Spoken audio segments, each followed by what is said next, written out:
It's the question that plagues many of us this time of year. What to get that hard-to-buy-for person on your list? In a Louisville store, we found a very interesting present, and as Wave 3 News reporter Janelle McDonald tells us, they're made all the more special by the artist who creates them. I'm going to be making some sawdust here in about 3 or 4 minutes, John. Bragging does not come naturally to Joe Salyers. Just about ready. There ain't nothing to it. But what he's able to create using a log, It's cedar, it's red cedar. and a chainsaw You just whittle away on it and take some of the stuff away you don't want. impresses enough people And it takes artistry to do that. that Taste of Kentucky in Middletown will sell dozens of them this year. It's the kind of thing you'd want to buy for someone and tell the story. They're a very popular item, both locally and around the country. As shoppers rush home with their presents, Joe's Kentucky hardwood Christmas trees stand out, both for the artistry and the artist who started his craft late in life. You never get too old. You know, I didn't even start doing this till I was up very near 60 years old.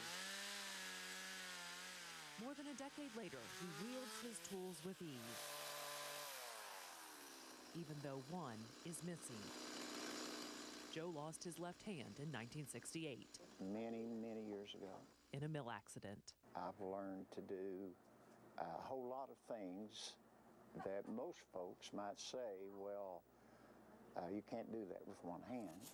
Joe learned to be an artist to make a gift for his wife and to show he could. I feel that God has given all of us the ability to adapt and accomplish whatever it is we set our heart to accomplish.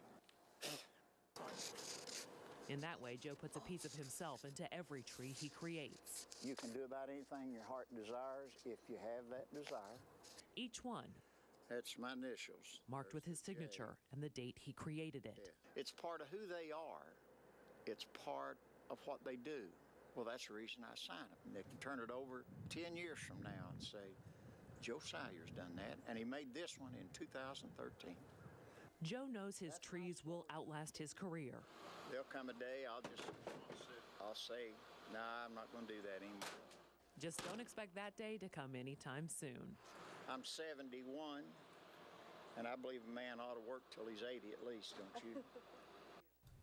You know, Joe says he's taught his 2 sons, his 2 grandkids, and several people from church how to do this, but no one's really shown the passion that he has for it. I mean, they really are beautiful. Unique, and it's obvious that a lot of work goes into it. If someone sees this and they say, I want to get that for Christmas for someone, what is the cost? Between $25 to $100, depending on the size that you get. But what a great gift and something special you can bring out every single year. Absolutely, and you could leave this up all year round. They say some people do, and some people use it just for Christmas. And there's a story behind it, too, and we have that at wave3.com. Yeah. So thank you, Janelle.